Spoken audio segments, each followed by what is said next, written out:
Hello नमस्कार, क्या हाल चाल। आई होप आप सभी अच्छे होंगे और स्वस्थ होंगे।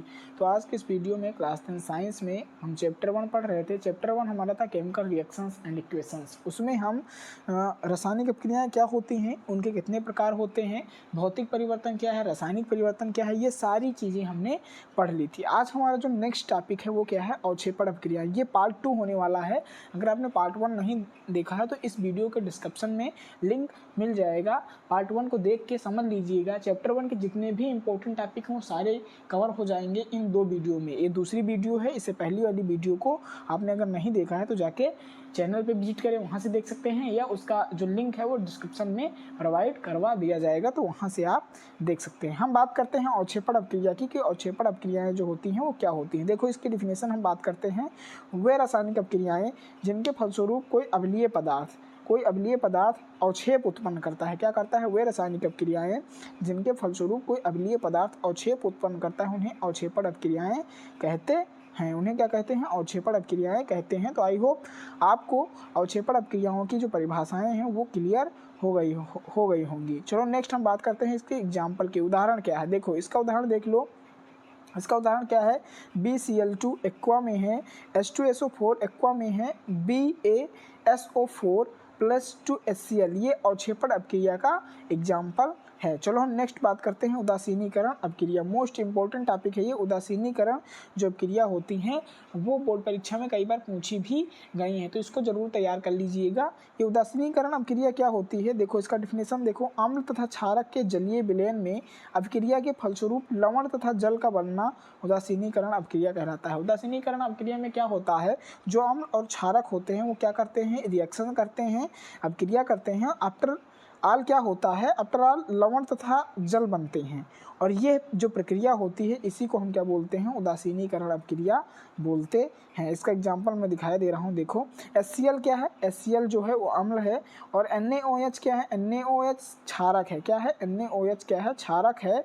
और ये क्या कर रहा है? रिएक्शन करके क्या बना रहा है? इधर देख लीजिए आप लोग, रिएक्शन करके NaCl लवण बना रहा है, साथ में जल H2O बना रहा है। तो यही उदासीनीकरण अभिक्रिया का उदाहरण है। नेक्स्ट हम बात करते हैं ऊष्माक्षेपी अभिक्रिया की। ये बहुत ही इंपॉर्टेंट अभिक्रिया है, बोर्ड एग्जाम में अधिकतर पूछी भी गई है और पूछी भी जाएगी। ठीक है, देखो इसकी जो डिफिनेशन है उसको पढ़ लो। देखो, वे रासायनिक अभिक्रियाएं जिनमें ऊष्मा क्या होती है, वे रासायनिक अभिक्रियाएं, देखो यहाँ फिर से देखो एक बार, वे रासायनिक अभिक्रियाएं जिनमें क्या होती हैं? ऊष्मा उत्सर्जित होती हैं तथा अभिक्रिया मिश्रण का ताप जो है वो क्या होता है? बढ़ जाता है। ऊष्माक्षेपी अभिक्रियाएं कहलाती हैं। ऊष्माक्षेपी अभिक्रियाएं वे अभिक्रियाएं होती हैं जिनमें ऊष्मा उत्सर्जित होती है, मुक्त होती है ना। तो ऊष्माक्षेपी अभिक्रियाएं उन्हीं को हम बोलते हैं जिसमें ऊष्मा क्या होती है?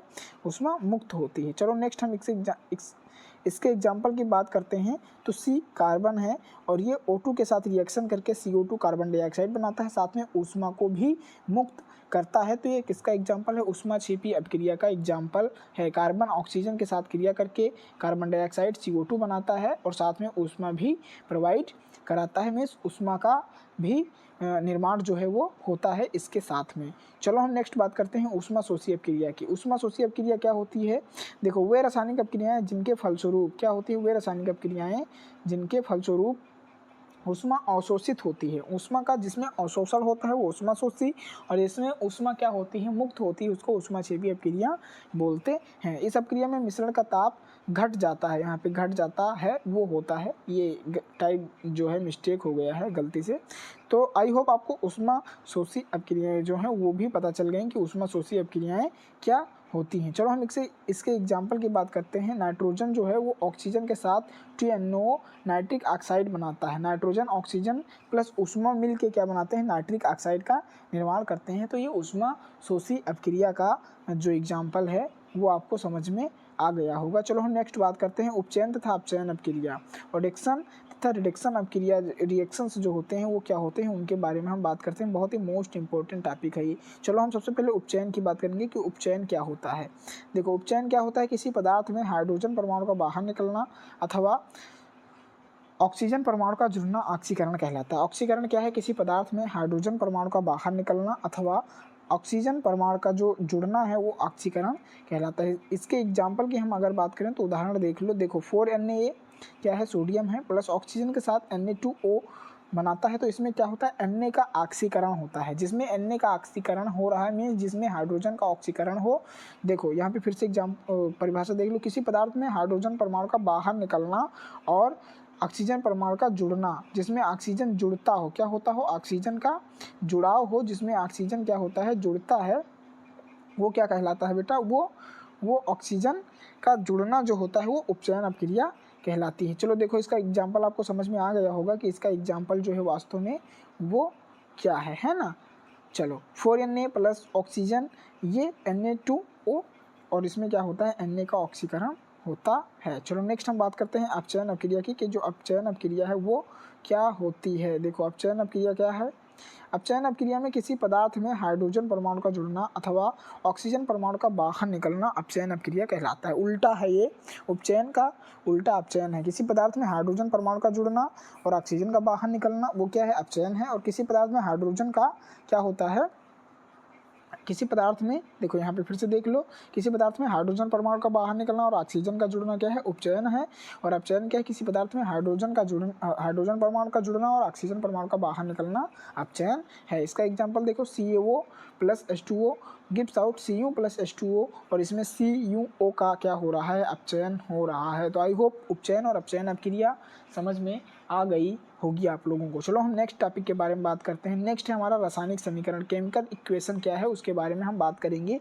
तो केमिकल रिएक्शन क्या है, किसी रासायनिक अपक्रिया को उसमें भाग लेने वाले तत्वों तथा बनने वाले नए पदार्थ यौगिक को सूत्र संकेतों द्वारा प्रदर्शित करने की विधि को हम क्या बोलते हैं, रासायनिक समीकरण बोलते हैं। रासायनिक समीकरण क्या है, किसी भी रासायनिक अपक्रिया को उसमें भाग लेने वाले तत्वों से बनने वाले जो नए पदार्थ होते हैं, नए यौगिक होते हैं, उनको संकेतों द्वारा प्रदर्शित करते हैं और उन्हीं को हम रासायनिक समीकरण, केमिकल इक्वेशंस जो हैं वो बोलते हैं। चलो नेक्स्ट बात करते हैं हम संतुलित रासायनिक समीकरण, बैलेंस केमिकल रिएक्शन की बात करते हैं। जो संतुलित रासायनिक समीकरण होता है वो वास्तव में क्या होता है। तो देखो वह रासायनिक समीकरण जिसके दोनों पक्षों अभिकारक तथा उत्पाद में प्रत्येक तत्व के परमाणुओं की जो संख्या होती है वो बराबर होती है, उसे ही हम संतुलित समीकरण कहते हैं। यहाँ पे होती लिखी है, गलत हो गया, होती है, ठीक है।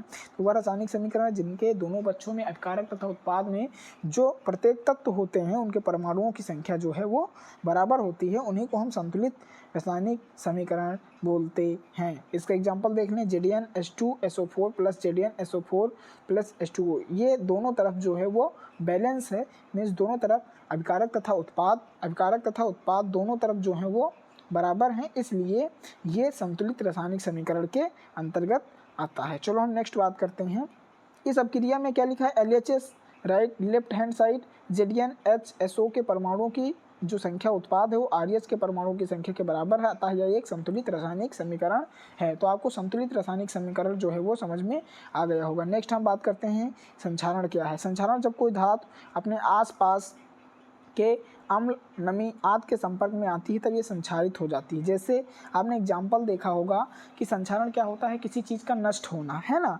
जब कोई धातु अपने आसपास के अम्ल, नमी आदि के संपर्क में आती है तो संक्षारित होती है, उसी को हम संक्षारण बोलते हैं। जैसे चांदी के ऊपर काली परत का चढ़ना, तांबे के ऊपर हरी परत का चढ़ना और लोहे पे जंग लगना, ये किसके एग्जाम्पल है, संक्षारण के एग्जाम्पल हैं। विकृत गंधिता क्या होता है, रेंसिडिटी क्या होती है, इसके बारे में हम बात करते हैं। जब वसायुक्त या तैलीय खाद्य सामग्री को लंबे समय तक रखा जाता है और उसके स्वाद और तथा गंध में परिवर्तन आ जाता है, जिसे विकृत गंधि कहते हैं, और यह प्रक्रिया विकृत गंधिता कहलाती है। विकृत गंधिता क्या है, जब कोई वसायुक्त या तैलीय खाद्य पदार्थ को हम लंबे समय तक रखते हैं, उसके स्वाद में परिवर्तन आ जाता है और उसे हम विकृत गंधि कहते हैं, और यह प्रक्रिया जो होती है वो विकृत गंधिता कहलाती है। तो ये यहाँ पे जो चैप्टर है हमारा वो द एंड होता है। क्या होता है, द एंड होता है। इतने ही इम्पोर्टेंट टॉपिक थे जिनको आपको बोर्ड एग्जाम में जो है वो पढ़ना था। आई होप आपको क्लियर हो गया होगा कि ये जो पढ़ना था क्लास 10th साइंस में chapter 1 chemical reactions and equations में क्या क्या पढ़ना था, सारे टॉपिक जो है वो कवर हो गए। 2 लेक्चर में ही मैंने एक पार्ट कंप्लीट कर दिया। नेक्स्ट जो वीडियो आएगी वो चैप्टर 2 के बारे में आएगी, अम्ल, क्षार और लवण के बारे में जो वीडियो है वो आएगी नेक्स्ट डे। आई होप आप हमारे साथ जुड़ के, द बोर्ड कोचिंग के साथ जुड़ के आप अच्छे तरीके से जो अपनी प्रिपरेशन है क्लास 10th 2025 बोर्ड एग्जाम की वो कर रहे होंगे। और आपको क्या करना है, आपको इस चैनल को सब्सक्राइब कर लेना है। सब्सक्राइब करने से बेनिफिट ये होगा कि जितनी भी वीडियो आ रही हैं उनका नोटिफिकेशन आपके पास पहुँचेगा, आप टाइमली देख लेंगे और अपनी तैयारी को बेहतर कर सकेंगे। ठीक है, तो फिर मिलते हैं नेक्स्ट वीडियो में। हाँ, साथ में कमेंट कीजिए कि ये वीडियो आपको कैसी लगी, कम से कम अपना फीडबैक दें, क्या इससे आपकी तैयारी में मदद मिल रही है, नहीं मिल रही है, आपको किस प्रकार की वीडियो चाहिए वो भी कमेंट में हमें बताएं। ठीक है, तो फिर मिलते हैं नेक्स्ट वीडियो में, तब तक के लिए धन्यवाद।